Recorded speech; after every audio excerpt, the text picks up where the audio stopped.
Welcome to my podcast. Today I have a very special guest. His name is Octavio Adams. Welcome, Octavio. Yes, thank you for inviting me. Octavio is a student of chemical engineering at UND, University of North Dakota, but he have a very special interest in economics, politics, and the history of the development of economics and political models. So today he's coming to talk to us about those findings and the impression of some author he has been researching. So Octavio, thank you very much for accepting my invitation, and tell us a little bit about how you start to studying economics and politics when you are actually studying chemistry. How this happened?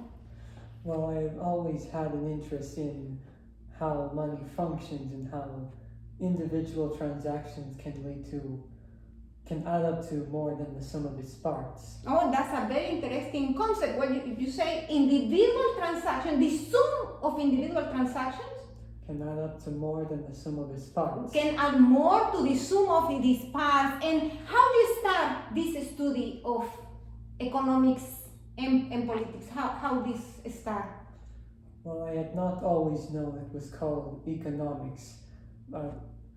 When I browse the internet, I come across the term economics and how it's the study of how value and resources are given across a population, and this is what I've been looking for. Okay. So you find these topics, and there is a book that you say it was the first book you study and was some kind of the key. Yes. To go. Which book was it? Because I saw you have a selection of some of your books in the topics, and which book was your first book that you study in this topic? I had found Basic Economics by Thomas Sowell. Basic Economics by Sowell, okay. And Yes. what is how? Okay, tell us about this book. What was the importance about this book? Well, it has an important lesson to teach, which says, "Do not judge policies by their intentions, but by the incentives they create." Don't judge policies by judge policies by the intentions, but by their incentives. the incentives. Okay, and this basic economics. When we speak about economy, what you mean is like a left economy, right economy, like a capitalism and communism. What exactly this book's about? Thomas Sowell is in the capitalist side. It's a capitalist. So he see economic as a capitalist. So what this book is talk about different theories economic or just one? It describes both capitalist and socialist and feudalist economies. Feudalist economy, but this is still some models of feudalism not actually in I don't modern believe times? so. For the people who do not know, feudalism was the system of governance in the Middle Ages, where kings passed down land to their nobles, and nobles passed down land onto their peasants for paying homage to the king. And then we have the capitalism, which I guess is what we have most in the Western civilization after the fall of the now Russia, but we cannot say it's communist anymore. Mm-hmm. And China, I don't think so. They are really in the communist thing. Is there any place where the socialist models of economy is actually news? The closest I can imagine is the Israeli Kubbits. Oh, the Israeli Kubbits, they might have some kind of socialist, communist Yes. economic system. Yes. And then we have this capitalist, which is, so big The spectrum. Most widespread. Okay, so you start with this book, but this is just a basic book, and how you ended going deep in these theories of economy? What happened after you read this book? Well, I listened to this author by the name of Malcolm Gladwell. I know Michael Gladwell, yes, David and Goliath, the tipping point is so, Talking to Strangers, excellent author, yes, I know him, yeah, of course. And something he had criticized was how search results are organized by popularity, and he says this is the worst way you can organize information, and states that when searching for knowledge, you need to have mistakes happen so you can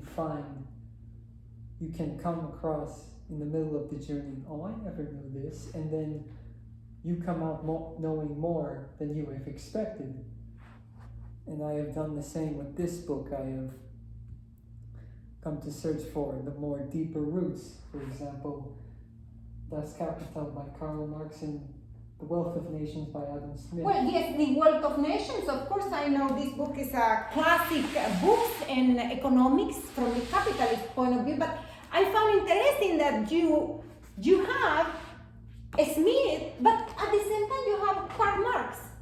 So you are studying both point of views, and you can tell us, what's the deal. I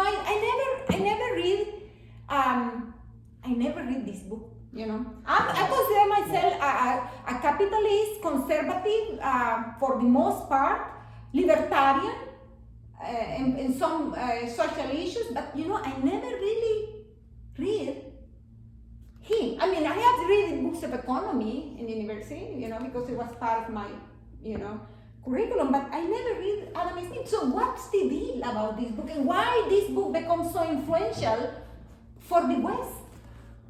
Well, in his time, most societies were run by a system of what's called mercantilism, essentially export the most amount but try to import the least amount.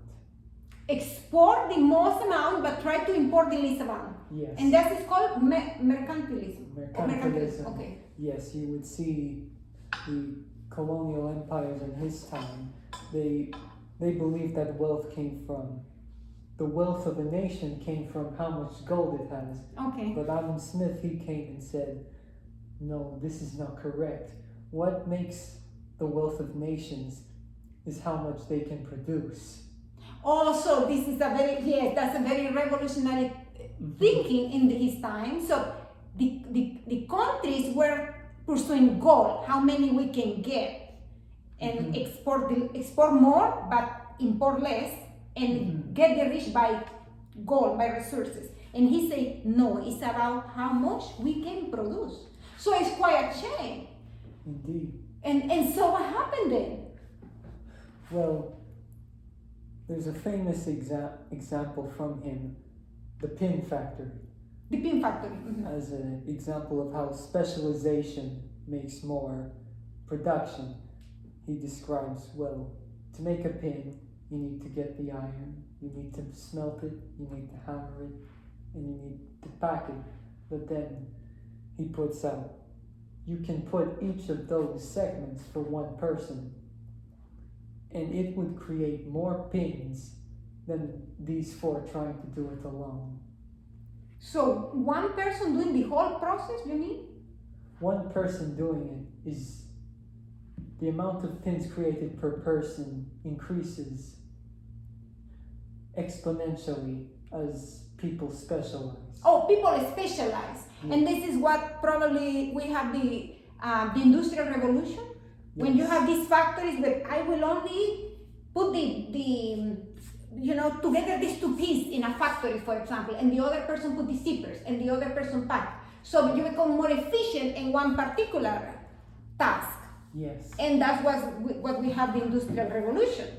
And that was, so it was a chain complete of the scheme, I don't know how to pronounce correctly in English, so sorry my English, scheme, from go to get gold from other continent, and now say, no, that's not the way to do it, because this will end at some point. I mean, so you can produce your own wealth and give your freedom to the people. to decide how much they can have because they can produce it rather than go to get it from somewhere, probably stealing, Depend on, we will not go judgment and we will not judge history as has been become very common today, to try to judge history based on new moral standards or whatever ideas. No, we are not doing this here in my podcast. We are evaluating things in their moment. So that's why this book becomes so influential, because he changed the way we interact with resources. Now no more we depend of the resource that already exists in nature, but actually we can create them. We create out of wealth. Precisely. And that's what is the Industrial Revolution. Yes. And everything was fine. And what happened then? Why other politicals, why other economical models developed if this was working? Well, before his time, the colonial empires had a zero-sum view of the world, hence they needed to get the gold as much as possible, because that's all there is. And so he stated, no, it's possible if every person follows their self-interest, they can both win in the end. And with these ideas, massive production and everyone's... And you have American economy and British economy, okay? So, yes, until this day, still we are in that mode. But you mentioned a concept that I have been studying this by myself too. You talk about zero-sum game, but this sounds to me like a games theory. Yes. It came from games theory. Okay, I get it a little bit. Still, I remember my things. So, which is economic model? Yes. Well, tell us a little bit, just in case of our audience are no,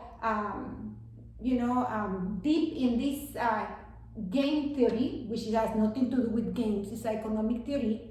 Tell us a little bit more, just basics about game theory, this sum model. What is the key of this?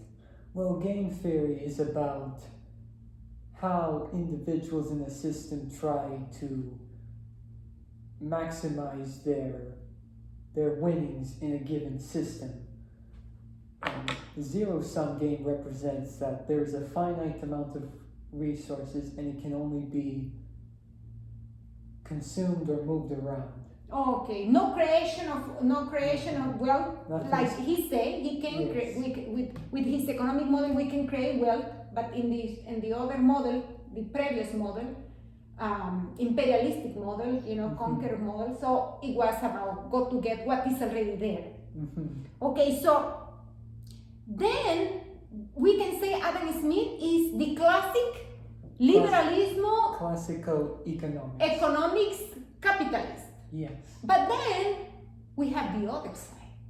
Yes. And then I have here Das Capital, Marx, probably all you know because communist Marx. So but there is two things, famous books about him. We have the Manifesto Communist. Have you read the Manifesto Communist? I have not read the Communist Manifesto. The Manifesto, but how it's a big book or what? It's a pamphlet. It's a pamphlet, okay, but I have never read it either. I have some ideas, but I think more important than that is Das Capital, because this has been more influential. So tell us about Das Capital, Karl Marx. Something I will note is that Adam Smith and Karl Marx are not as different as people would imagine them to be. Really? Yes, you'll even see Marx praise Adam Smith somewhat in the book. Oh, that's a big revelation. I have never thought about that. So Marx actually praised Smith in his book? Yes, he agreed that the capitalist system would increase production, but his issues were social issues in the economic system. He stated that the specialization of workers would lead them to losing purpose in life and eventually having to revolt against the system to, as the famous quote goes, seize the means of production. Seize the means of production. So he was not against the model of capital of Smith, but this particular issue about the man and the machine. The man in the called the in Spanish we call the band, you know, the la banda de producción, the production band where you only do hammer this, put this screw and the other put the cap in the screw and the other until you finish and you make a car. Yes. Okay, so he was against that part. Yes. And for social issues. Yes, he was, and he called this alienation because the benefit gained from work did not believe it was the same. He had a zero-sum view of the world because of what he called the labor theory of value, which Adam Smith somewhat had.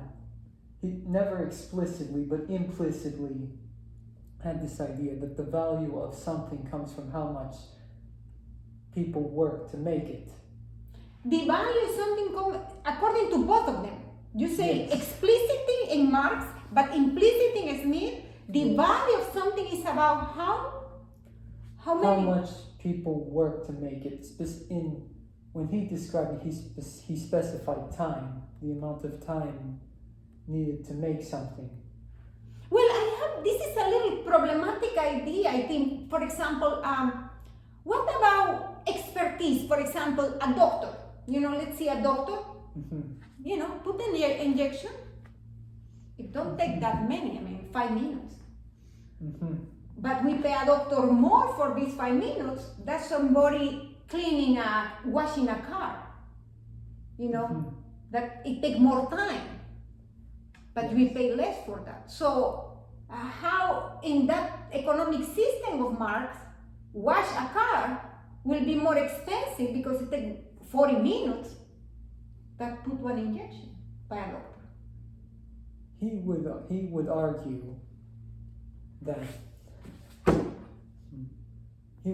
that the doctor in a capitalist system is being exploited by his boss because he's not getting the full pay from the customer. The customer, he pays to the company, and the company pays the doctor than just the customer, the patient directly. to the doctor. Yes, directly. But what about the part about the time? You say he's more about the production is related to time. So if you work more, you should win more money than if you work less. But what about what you are doing in the time? How he solved this issue? Or this was not an issue for him? Not much of an issue because it wasn't something so like just literally the time, because things can take the same amount of time to make, but you can be more industrious or be lazier, which will change the amount of time. But there is a consistent density. Okay, there is some density involved in that. Okay, that's interesting too.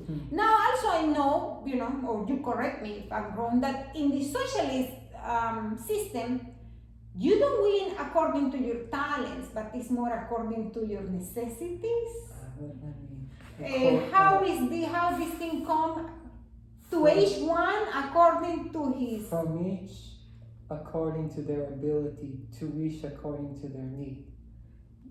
This is in the socialist system. So if this doctor only has one child, but the person that washes the car has 5 kids, the person that has the 5 kids should win more than the doctor. Out of need, yes. Because the needs. Yes. So it's not about the individual talents, but it's about what the society and then the story goes. So this is quite a thick book. Did you read the whole book? The book is about 700 pages, but I only managed to read 500. 500 or 700. What happened? Why you don't finish? Well, to tell you the truth, he made his point by page 200. Okay. So he made his point, but page 200, and what happened next? He's telling stories of how workers are being alienated, they're being commodified, they're being exploited. It was getting repetitive. Repetitive and propaganda, maybe, because example, you know, like you say, if you read the first 200 point, the 200 page, Yes. you get the point. Yes. The other is repetition, more examples. That's only, you only read the whole thing if you are a hardcore fan. Okay, hardcore fans, go and read the next Yes. page. But I will tell you the truth, you know, there is a lot of people, self-proclaimed communists, has never read this book. You know, I don't blame them. You don't blame them. Okay, that's a good point. And now we have another. Okay, Marx, German Yes. nationality. And then I thought, well, you will read Hegel. I thought maybe you read socialism, but most economy. Then you have another. Who is this guy? Never heard about him before. Yes, this is Max Stirner. Now, to make a story, Karl Marx did not. He was born rich and died poor. Okay. He had a friend of his who was a son of a factory owner named Friedrich Engels. Engels was another famous communist figure who took care of Marx and helped publish his book. So he was poor. He was actually poor. Mm-hmm. Okay. Mm-hmm. No, no for business, okay? Mhm. Little bit of background, okay? He was poor. Yes. So Friedrich Engels, he was a part of this philosophy club. Mm-hmm. And in this philosophy club was someone by the name of Max Stirner. Max Stirner, okay? Okay. No. A German too. Yes, Okay. he's a German too. That is not his real name. His real name was, it was Johannes, okay. I cannot remember the name, but Mhm. this is a nickname for saying he had a big forehead. Max, the big Stirner. Stirner, oh, His big big forehead, forehead. okay. The nickname was more important than his name. In fact, there's never been a picture of him. There's only an illustration by Friedrich Engels. Oh, his friend made his illustration of his forehead and his nickname was, and this was German. Okay, so he was friend with Marx.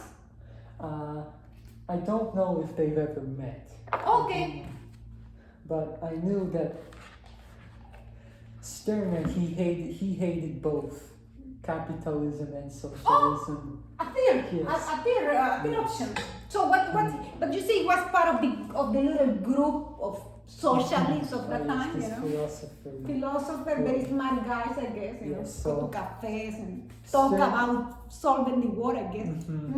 So Stirner is quite the disagreeable and controversial person. He stated that people follow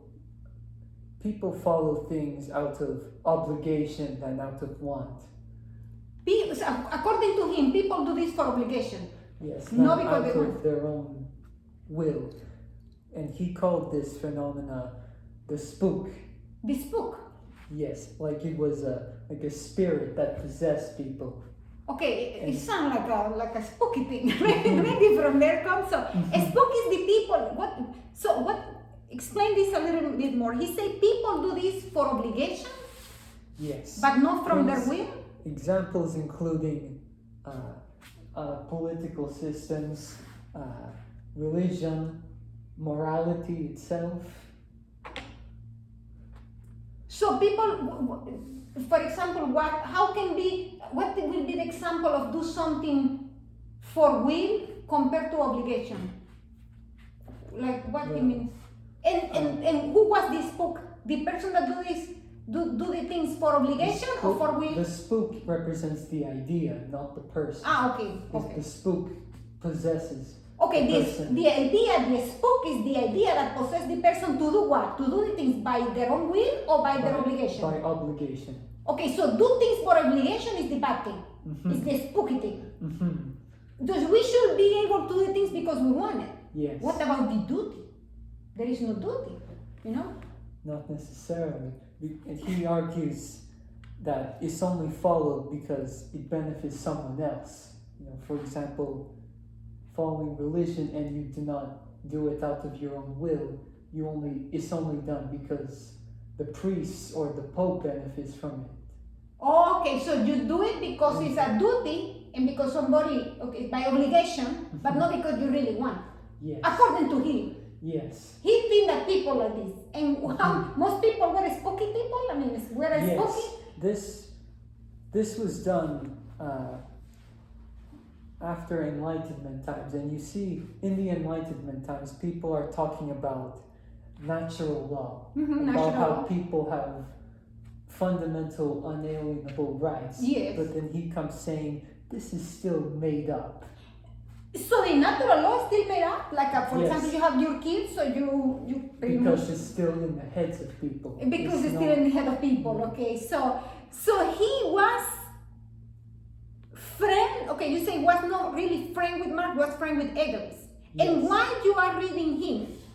Why is, how you start to read Stirner and what he see in economics? So what is the relation to economics and politics?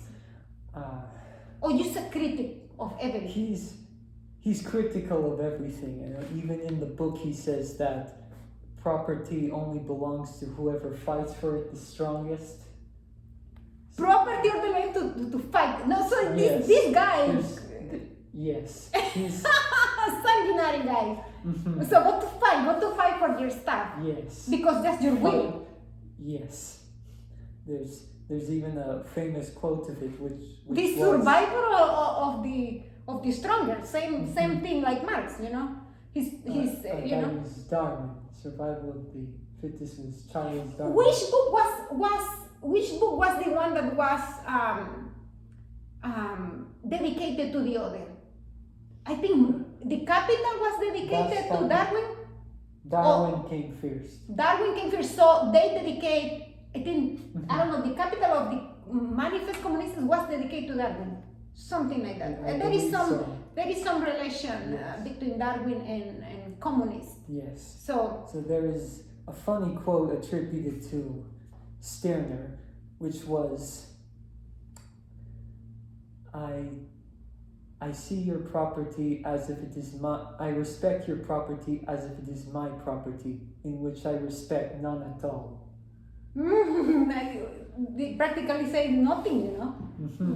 But you know, this nothing people, nothing burgers sometimes, you know. Said, tell me about something we were talking today is about, you say some people try to look smart when they write books, and some other, Yes. tell me about So it. Marx, despite how numerous things he had, I believe, to be incorrect, he was a smart guy, observant. So you don't agree with him, but you admit that the guy he was a smart person. Yes, I mean, his book has been, you know, wars has been fight for his ideas. It's a book very influential in the Western civilization. We cannot say that. As So everyone we can has- like it or not like it, but the guy is influential. So he was an intellectual. Yes, but But as I say, by page 200, you already get He it. made his and point. He don't need to do this. He overdoes it, you know, and it looked to me like he's trying to look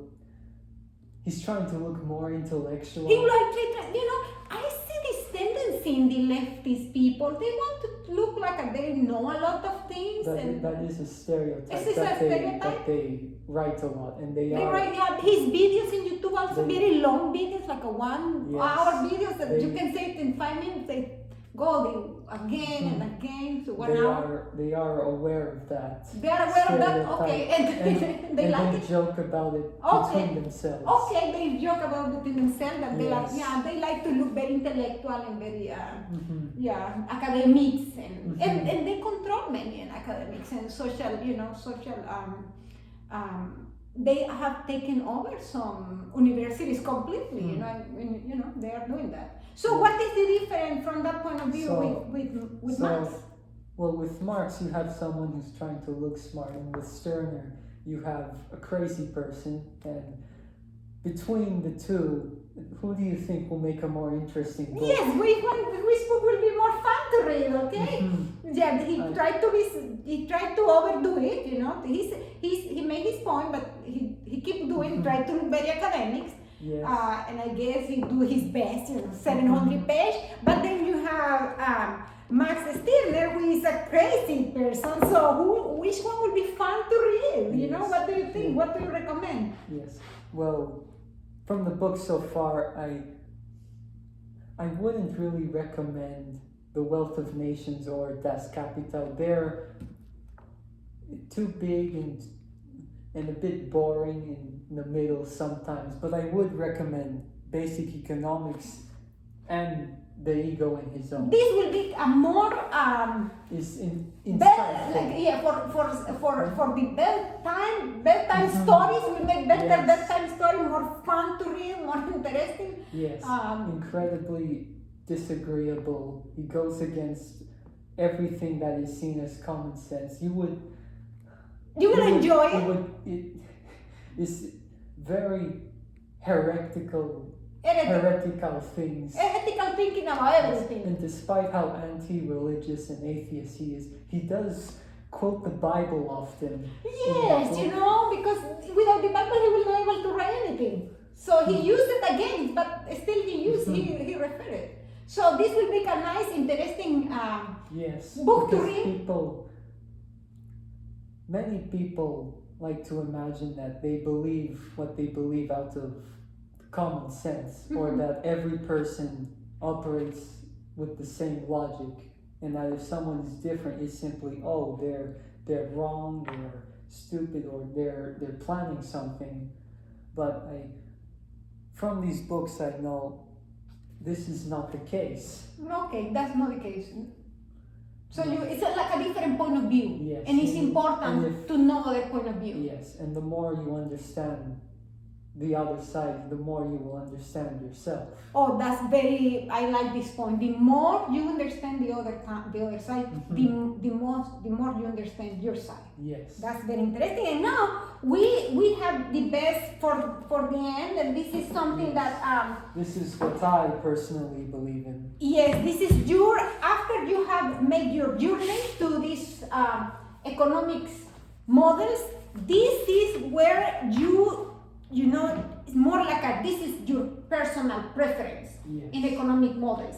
No Smith, no Marx, no the crazy Marx, Steiner. Egoism, try to keep attention, crazy guy, but it's still a good reading, because it's interesting.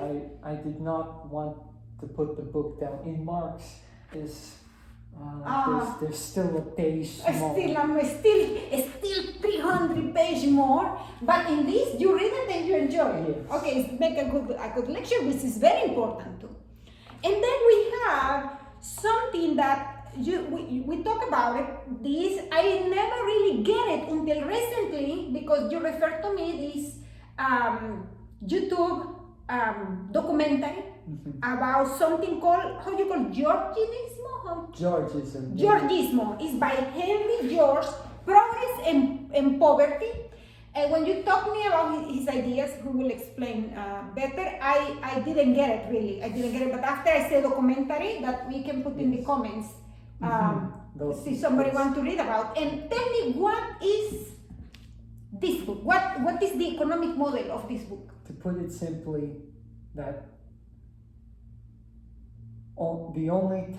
all taxes are only on the value of unimproved land.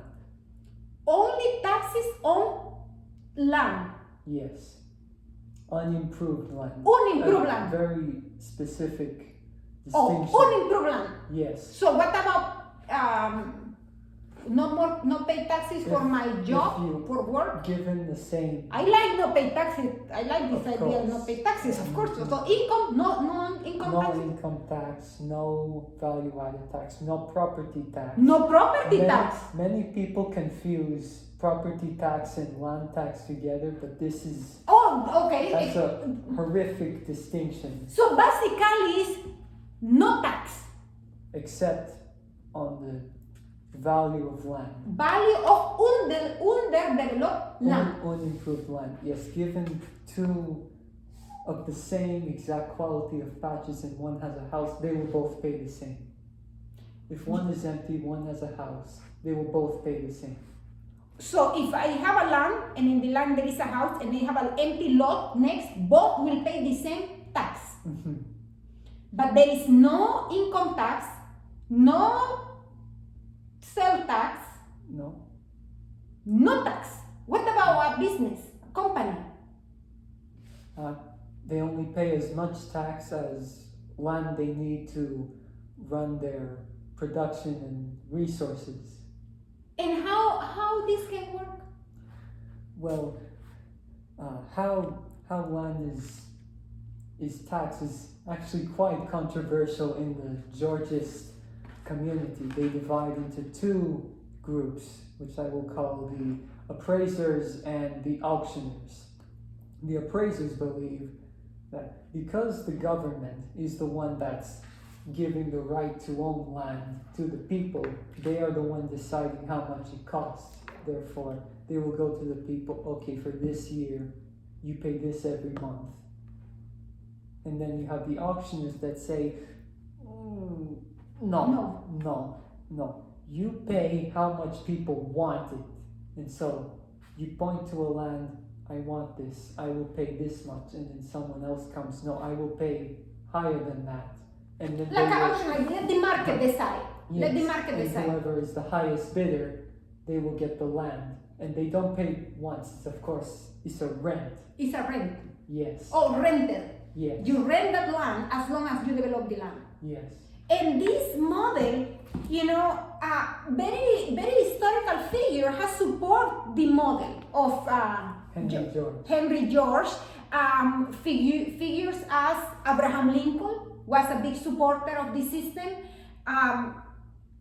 Churchill, Albert Einstein, and other intellectual people have Yes. found that this is a more suitable model to improve the wealth of people and the wealth of nation. And I see one example. If there is a land and it's empty, example, big land, and you maybe the tax for this land is, one example, $100. But if the land has the potential to be a resort, the tax for that land should be $1,000. So the tax is $1,000. So what the person that owns the land will do can be paying $1,000 and do nothing about it and just pay taxes, or can develop the land, make a resort, make a lot of money, and keep paying only $1,000. So that make the people, encourage the people to produce. But if I know that I have a land and I don't need to pay taxes or very little, why I will do anything about it? Take the risk, business, risky, employees, the whole production system that is not for anyone. So this encourage people, and if somebody is not producing with the land, let other people Yes. take the land and produce. Now, something important is how Henry George got these ideas, because he was born poor. Okay. And he saw that there's the Industrial Revolution. There is so much being made, yet it looks like the people are getting worse off. They're getting poorer. And so he states this comes from the ownership of land. Mm-hmm. That there were the landowners who are producing, but then you have the lower people who they're paying taxes for paying taxes, yes, yeah. and these taxes go to the government, which protect the land. Mm-hmm. But land is the thing that's Yes, because something I learned about in this documentary is that you should own your own labor. So you shouldn't be pay taxes for your labor of what you produce. This is your thing, and that has to do mainly with poverty, you know, because if suddenly we remove income taxes, you know, it's like an increased paycheck in some societies in Europe, like a 40% more income. I know in England, for example, when somebody died, then the government take half of your wealth, you know. In United States, there is also some states, you know, they have these laws about inheritance that make very difficult for people. And pay 28%, 40% taxes. This is affect the standard of life of people. So yeah, it's a quite interesting idea. And you are more supporting of this economic model. I am firmly a Georgist. You think also in his time, it was called the single tax movement. The single tax movement. Yes. Is there any place in history where this model has been applied and has been tested? Because definitely we don't have it right now. A current day example is Taiwan. Taiwan, okay. Yes, the government owns the land, and it's not perfect Georgism. There's still other taxes, but they're the ones that are the closest. The closest to modern time Taiwan. And what about what you were mentioning is something about Iceland? Oh, medieval Iceland. This is Medieval a separate topic about libertarianism. All libertarian. So this we will discuss those ideas more in the social aspects. So today was more about economy. I'm very glad about this talk. I think, you know, we will encourage anyone to go and study those topics. They are very interesting. And thank you very much for coming today. Yes, you have any closest thought for our audience? Especially we have in Instagram. I know you are not active in social media right now. You are taking your time for studying these topics. You can always contact me through me if they have any more ideas that they want to discuss. You have any final thoughts about this economic issue of today? Simply put, think more about why you believe the things you do, because many things you might just have because you always did that because you had decided to. But better go deep. Yes. Deep in the thought. So we know why we believe what we believe. Yes, and there's nothing better than going the furthest opposite from you. Yes, to learn more about ourselves.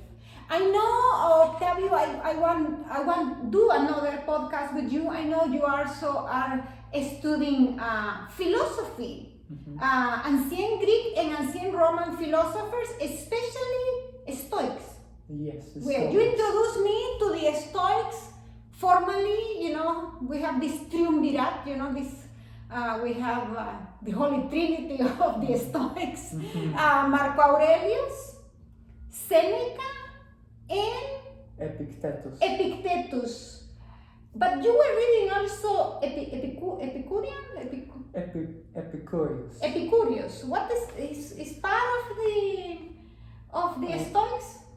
Yes, because we're almost running out of time. Yeah, we're running out of time today. I will put it briefly. The Stoics believe that the highest good in life is being virtuous. Virtuous, yes. While the Epicureans, they believe the highest good in life is pleasure. Pleasure, okay. So this is a big topic. We really cannot discuss it further, and we have Confucius too, that you have been studying. Yes. And on other history, I know you also has a very interesting study history and anthropology.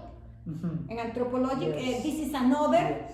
So we already, extend the invitation for a next podcast. I hope we can manage our time to do it. And Thank you very much. Thank you, Octavio. Has been a Thank you big for pleasure. inviting me. Has been very interesting. And to all our audience there, thank you for joining us today. And you're welcome for any comments below. And see you next time. Bye bye. See you. Tally ho.